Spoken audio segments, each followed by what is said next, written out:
रविशंकर प्रसाद।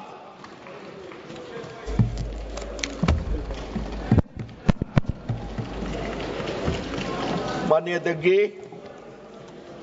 मैं बहुत कृतज्ञ हूं कि मुझे इस महत्वपूर्ण बिल पर बोलने का अवसर दिया गया है। सर, मैं विपक्ष की बात सुन रहा था। मुझे उनके तर्क को समझने में थोड़ी कठिनाई हो रही है। वक्फ बिल में संशोधन होना चाहिए, लेकिन नहीं भी होना चाहिए। ये दोनों तर्क कैसे चलेगा? सबसे पहले बात थोड़ा संविधान की कर लेते हैं।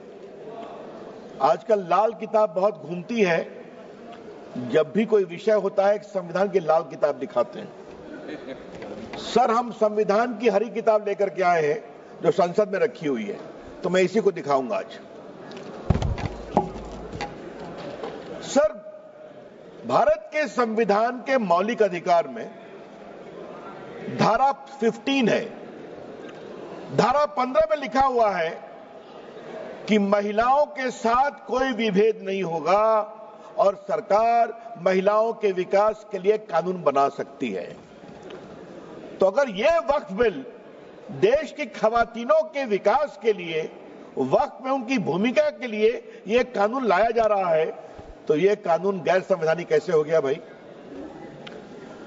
सर, संविधान की धारा 15 में यह भी लिखा हुआ है कि सामाजिक रूप से पिछड़े वर्ग के लोगों के विकास के लिए सरकार कार्रवाई कर सकती है। यह सच्चाई है। Honorable member, please.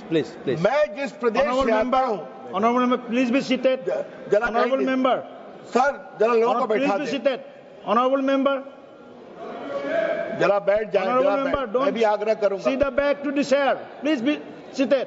वेणुगोपाल जी, जरा मैं बोल रहा हूं, आप भी सुन लीजिए। Mister Venugopal, Yes. Mister Venugopal ji, I am speaking, kindly have some attention to me. बैठिए।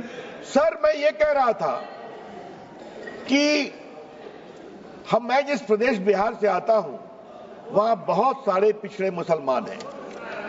उत्तर प्रदेश में भी हैं, पसमंदा कहते हैं हम, कई कैटेगरी के हैं। उनको वक्फ के मैनेजमेंट में अवसर नहीं मिलता। और अगर संविधान की धारा 15 के आलोक में इस बिल में इस बात का प्रावधान किया जा रहा है कि पिछड़े मुसलमानों को भी वक्फ में जगह दी जाएगी, उनको जगह दी जाएगी, तो परेशानी क्यों है इनको? और सर, जहां तक सर सवाल है सर, मैं ये बताना चाहता हूं कि संविधान की दुहाई का जवाब मैं संविधान से ही दे रहा हूं। ये वक्फ में जो संशोधन हो रहा है, वो मौलिक अधिकार की धारा 15 में उसकी अनुमति मिलती है। अब सर, धारा 25 की बात की गई सर। अब हमारे विपक्ष के उपनेता को मैं सुन रहा था, आपने धारा 25 का जिक्र किया, तो धारा 25 का क्लॉज 2 भी पढ़ लीजिए मेरे साथ। सर, मैं आपके सामने पढ़ना चाहता हूं। Nothing in this article shall affect the operation of any existing law or prevent the state from making any law regulating or restricting any economic, financial, political or other secular activity which may be associated with the religious practice। तो अगर वक्फ की जमीन बर्बाद हो रही है, अगर वक्फ की जमीन लूटी जा रही है, अगर वक्फ की जमीन हड़पी जा रही है, तो संविधान की धारा 25 ये अधिकार देता है कि कानून बन सकता है। कृपया करके कोई, अगर आप धारा संविधान की कोट करते हैं, तो पूरी की पूरी कोट करें। सर, मैं प्रावधानों पे आने के पहले एक और बुनियादी बात उठाना चाहता हूं। वक्फ के माने क्या है सर?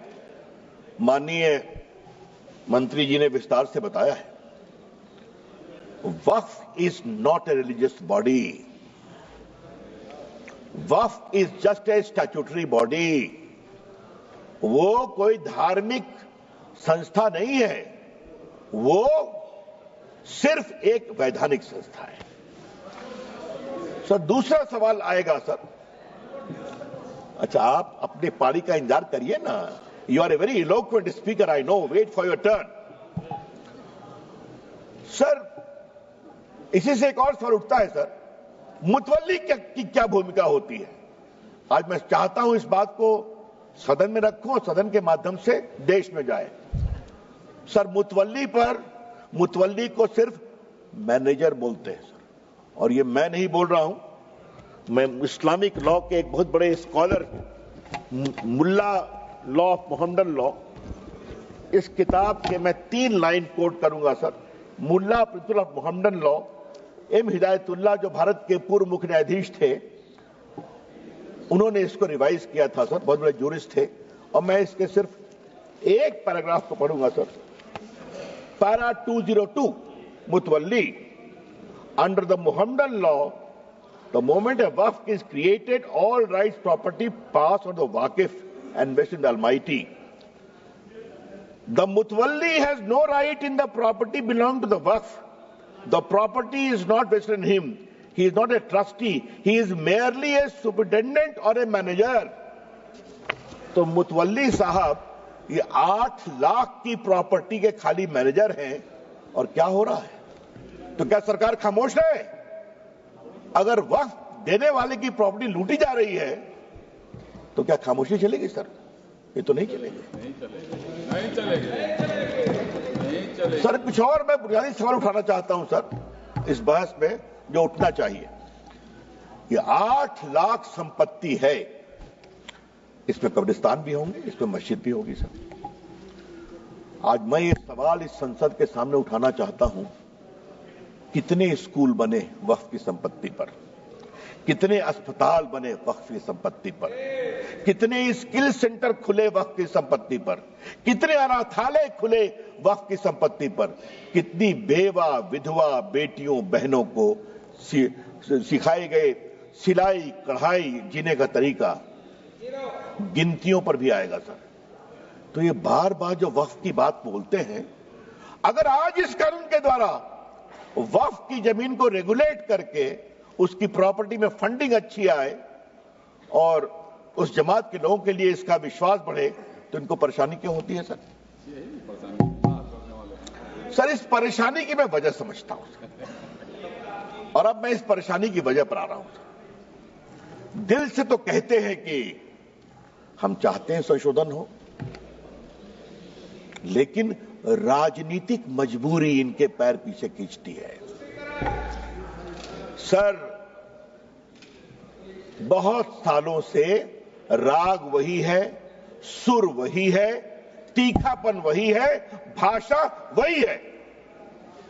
और मैं 3 उदाहरण देना चाहता हूं सर। याद करिए, शाहबानों के केस में जब सुप्रीम कोर्ट ने एक निर्णय दिया कि साहबानों एक डिजर्टेड वाइफ थी, उनको कुछ 100 रुपये मिले, तो सुप्रीम कोर्ट के फैसले पर हो हल्ला किया गया। यही लोग हैं। और सर, उस समय राजीव गांधी इस देश के प्रधानमंत्री थे, 400 का बहुमत था, मात्र एक बेवा मुस्लिम 75 साल की महिला को कुछ 100 रुपये दिए गए, क्या हंगामा खड़ा कर दिया गया। और सर, आज जब मैं शाहबानों पर बात कर रहा हूं सर, तो मुझे अपने दोस्त आरिफ मोहम्मद खान के बारे में कुछ बोलना है सर। वो आपकी सरकार में मंत्री थे, उनका 2 दिन ऐतिहासिक भाषण हुआ था इसी सदन में कि सुप्रीम कोर्ट का फैसला अच्छा है। एकाएक हंगामा गया, राजीव गांधी हिल गए, डोल गए, कहे तुम वापिस हो जाओ, हम कानून ला रहे हैं सुप्रीम कोर्ट के निर्णय को उलटने के लिए। ये भी हमने देखा है ना सर। शाहबानों के बाद यात्रा आती है साराबानों तक सर, 3 तलाक पर। 3 तलाक को लेकर सर इतनी परेशानी थी, मुस्लिम महिलाएं गई थी कोर्ट में। और सर, मैं हाउस में आज कहना चाहता हूं, 2 साल तक इनकी सरकार ने सुप्रीम कोर्ट में जवाब नहीं फाइल किया, ताकि मामला लटकता रहे। और आज सर, मैं बड़े गर्व के साथ कहता हूं कि जब 14 में सरकार आई, तो मैं माननीय प्रधानमंत्री जी ने मुझे कानून मंत्री बनाया था, तो फाइल आई कि सरकार जवाब फाइल करना है, सुप्रीम कोर्ट डांट लगा रहा है। तो मैं गया प्रधानमंत्री जी के पास, तो उन्होंने कहा जाओ कोर्ट के अंदर और कोर्ट के बाहर खड़े हो जाओ कि नरेंद्र मोदी की सरकार 3 तलाक की पीड़ित महिलाओं का खड़ी है। सर, आज मैं all India Muslim personal law के बारे में कुछ कहना चाहता हूं, बोर्ड के बारे में। सुप्रीम कोर्ट में जब 3 तलाक के मामले की सुनवाई चल रही थी तो all India Muslim personal law board ने कहा कि आप फैसला मत करिए, हम एक निकाहनामा बनाएंगे और पूरे देश में घुमाएंगे कि निकाह करते समय 3 तलाक नहीं दोगे, ये शर्त रखोगे। सर, याद करिए, कानून बना, इसी all India Muslim personal law board ने पूरे देश में 3 तलाक के खिलाफ एक बहुत बड़ा आंदोलन करने का, उकसाने का काम किया। ये भी, और ये लोग सब लोग खड़े हो गए, सब लोग खड़े हो गए। सर, तीसरा मामला धारा 370 की समाप्ति का, यही बिल आया था ना सर, माननीय गृह मंत्री बैठे हैं ना, हिम्मत दिखाई थी ना, सब लोग एक थे ना। देश टूट जाएगा, देश में आग लग जाएगी। आज 370 समाप्त हो गया, आज कश्मीर का विकास हो रहा है, जम्मू का विकास हो रहा है, पूंजी निवेश हो रहा है। और सर, याद करिए, अभी जो चुनाव हुआ है, एक भी बूथ पर रिपोल नहीं हुआ जो उमर अब्दुल्ला की सरकार बनी है। जहां पाकिस्तानी झंडे लहराते थे, आज वहां लाल चौक में तिरंगा लहराता है और भारत माता की जय बोलते हैं। सर, ये बात मैं क्यों बोल रहा हूं? सर, ये बात मैं क्यों कह रहा हूं? सर, मैंने 86 से 20 तक की कहानी बताई। स्वर वही है, सुर वही है, तलखी वही है, चाहे संशोधन लाओ वक्फ में, चाहे लाओ 370 में। तो हम ये भी कहना चाहते हैं कि अब ये नहीं चलेगा, और बड़ी जिम्मेदारी से कहना चाहता हूं। सर, एक सवाल उठाने की इच्छा होती है, वोट बैंक के लिए देश कहां तक जाएगा? क्यों जाना चाहिए? सर, आप याद करिए, मैं कहना चाहता हूं, सीए पर क्या क्या तूफान खड़ा किया गया। आप जो बाहर से हिंदू थे, सिख थे, क्रिश्चियन थे, उनको भारत लाया गया, उसका कोई असर हिंदुस्तान के मुसलमानों पर नहीं था, फिर भी तूफान खड़ा किया गया। और आज फिर खड़ा करने की कोशिश की जा रही है। सर, अच्छा जरा आप शांत रहिए। अरे धर्मेंद्र जी, कभी तो हमको सुन लिया कीजिए। अखिलेश जी सुनते हैं, आप नहीं सुनते, यही समस्या है। सुनिए सर, इससे जुड़ा एक और बड़ा सवाल है सर, और वो सवाल मैं उठाना चाहता हूं। मुस्लिम जमात इस देश के लोग हैं, जितना हिंदुओं का उतना आपका है, कोई शक नहीं है। लेकिन मुस्लिम जमात के आदर्श कौन होंगे? क्या मुस्लिम जमात के आदर्श वोटों की दलाली करने वाले, सौदागरी करने वाले होंगे? अगर ये है तो ये देश को स्वीकार नहीं होगा। हम बहुत विनम्रता से कहना चाहते हैं, मुस्लिम समाज के आदर्श होंगे मौलाना अबुल कलाम आजाद, डॉक्टर एपीजे कलाम, अब्दुल हमीद, अशफाकुल्लाह खान, रसखान, कबीर, मलिक मोहम्मद जैसे। जब मोहम्मद शमी फास्ट बॉलिंग करके आउट करता है, पूरा देश ताली बजाता है। और जब सानिया मिर्जा टेनिस में भारत का नाम ऊंचा करती है, हम सभी खुश होते हैं। ये तय करना पड़ेगा। हमें लगा था कि 25-30 साल के बाद वोटों की सौदागरी कुछ बंद होगी, लेकिन अभी तक बंद नहीं है। कभी तो आप लोग निकलिए उससे बाहर। ये देश बदल रहा है और उनकी संख्या देख रहे हैं। कांग्रेस कहां थी, कहां चली आई? अखिलेश जी, देखिए आप। और सर, एक बात और मैं आज बताना जरूरी है सदन के स्मृति के लिए।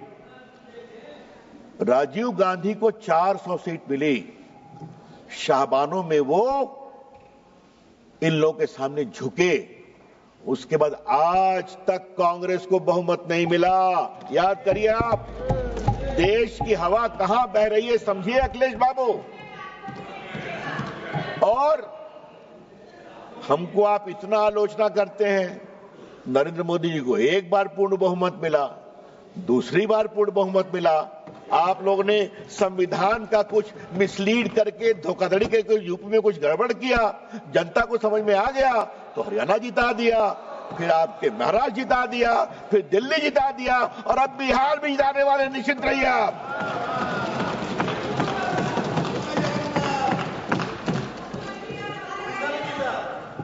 वो तो पहले जीत गए थे। सर मैं आपसे आज इस बहस के क्रम में कुछ और बड़ी बातें कहने की जरूरत है। सर ये जो 13 का कानून बार बार कहा जा रहा है कि अच्छा लगा मुझे उपनेता ने कांग्रेस ने कुछ कहा कि बदलाव पहले भी हुए हैं। सर आपकी जानकारी के लिए अगर देखें आप, आजादी के बाद 54 में एक्ट आया, 59 में बदलाव हुआ, 64 में बदलाव हुआ, 69 में हुआ, 84 में बदलाव हुआ, फिर 95 में आया। और सर ये रिकॉर्डेड है, अगर आप निर्देश देंगे तो हम प्रस्तुत करेंगे। ये सारा कुछ बदलाव कुछ जमातों के दबाव में आया। और सर 95 कब आया? जब राम जन्मभूमि का आंदोलन चल रहा था। हाँ, तो इन लोगों ने कहा ठीक है हमारे वक्फ में बदलाव करो। और 13 कब आया? जब इनके हारने का रास्ता खुल रहा था। सर जब आप इस तरह से कानून में बदलाव करते हैं तो आपकी मंशा अक़लियत की सेवा करना नहीं है, आपकी मंशा अपने वोट का इजाफा करने की है। फिर भी आप हार जाते हैं, तो फिर भी नहीं समझते। सर अब मैं इसकी आवाज मैं सुन रहा हूं, अपने प्रदेश की है क्या? चलिए आपके मित्र की बेटी आपके मित्र की बेटी। सर अब मैं कुछ संपत्ति पर आता हूं। ये 8 लाख संपत्ति है, दुनिया की सबसे बड़ी संपत्ति है सर। और सर मुतवल्ली उसको मैनेज करता है, मैंने दिखा दिया वो मैनेजर है। मैनेजर की अकाउंटेबिलिटी होती है कि नहीं? और सर मैं पटना साहिब का सांसद हूं सर। हमारे क्षेत्र में गर्दनी बाग में सर एक सरकारी जमीन पर तालाब है जहां लोग छठ में अर्घ देते हैं सर। हाई कोर्ट में सरकार ने कहा कि यह सरकारी जमीन है और वहां से 5-7 किलोमीटर दूर एक कब्रिस्तान है, 1920 का रिकॉर्डेड। कुछ लोग कहते हैं ये हमारा वक्फ है, हर बार छठ में खड़े हो जाते हैं। फतवा में यही काम किया। अभी तो सर मैं अभी तो 113 बात की गई दिल्ली की, मैं सुन रहा था उन्होंने कहा ये जो फोर्ट विलियम है ना कलकत्ता में सेना का कमांड, वो भी हमारा वक्फ है। अब आगे तो कहेंगे कि पूरा हिंदुस्तान वक्फ है, क्योंकि हमारे यहां तो हमारे सम्राट हुए थे। क्या देश ऐसे ही चलेगा क्या?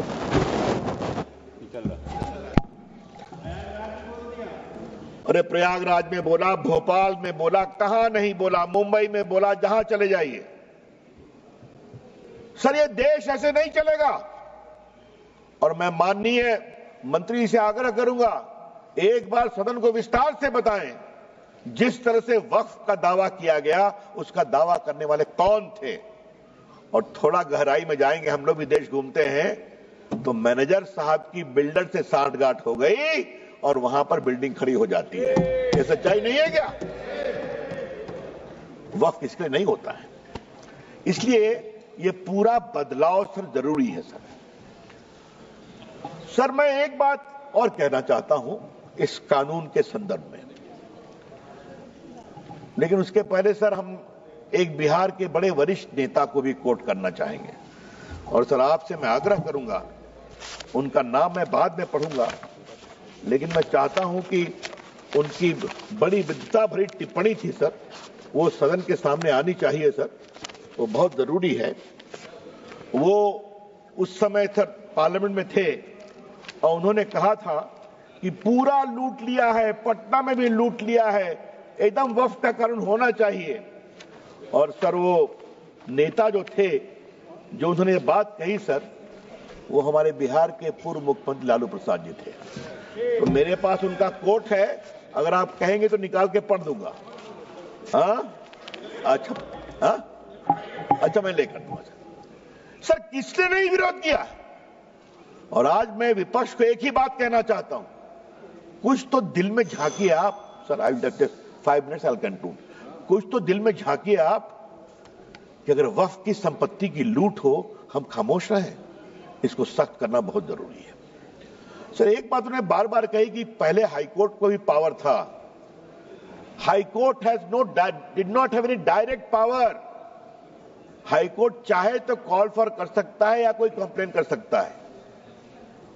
लॉ में कोर्ट जाना मना था और ट्राइब्यूनल ने कैसे कैसे काम किया ये भी आप जानते हैं। तो आज यहां पर कोर्ट में भी आप जा सकते हैं और मैं माननीय मंत्री जी को सलाह दूंगा, मैं 2-3 ट्राइब्यूनल की कहानी जानता हूं, कृपया करके ट्राइब्यूनल ठीक ठाक चले, सिर्फ सेटिंग गेटिंग नहीं हो। यह भी बहुत जरूरी है कि ट्राइब्यूनल में ईमानदारी से फैसला होना चाहिए। सर मैं आपसे इसलिए कहता हूं कि जो बार बार आज कह रहे हैं, मैं इनसे एक सवाल पूछूंगा, मैं चाहूंगा कांग्रेस के भी जवाब दे इसको। आज क्रिश्चियन समाज क्यों दुखित है कि वो चाहते हैं वक्फ में बदलाव हो? पूरे भारत के क्रिश्चियन समाज, केरला के क्रिश्चियन समाज, the Christian community and the churches are very very disturb by the encroachment of their property under the garb of Waqf. तो उनको लगता है बदलाव जरूरी है।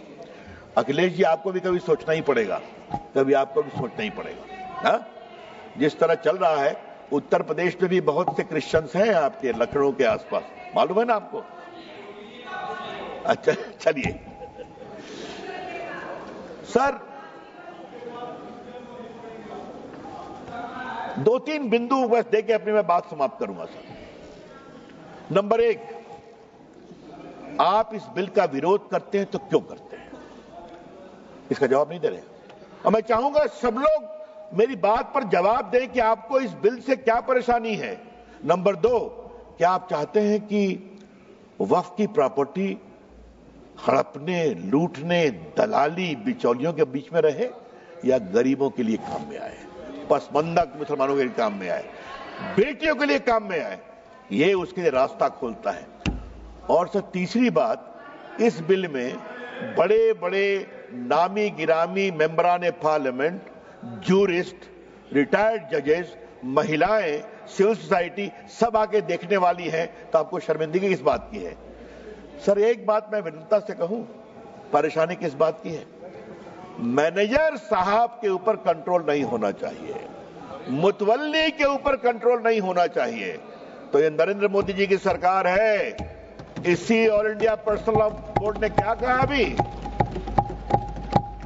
जब आपके इफ्तार में नहीं जाएंगे, मैं नाम नहीं लूंगा, संजय जायसवाल समझ रहे हैं मैं क्या कहना चाह रहा हूं, कहा था ना इन लोगों ने, क्या इफ्तार में नहीं जाएंगे, आपको बुलाएंगे भी नहीं। तो मैं उनसे बड़ी विनम्रता से कहूंगा, आपके वो दिन लट गए जब आप वीटो लगाते थे। ये नरेंद्र मोदी जी की सरकार है, विकास के लिए हर काम करेगी। और बस सर एक अंतिम बात कह के अपनी बात समाप्त कर रहा हूं, बस एक पॉइंट। हमारे ऊपर इन्होंने बहुत आरोप लगाया, एक लगाते हारते जा रहे हैं, फिर भी भाषा वही है। लेकिन सर मैं एक बात कहूं, अगर नरेंद्र मोदी की सरकार कहती है सबका साथ, सबका विकास, सबका प्रयास, तो ये बात को हमें गर्व है।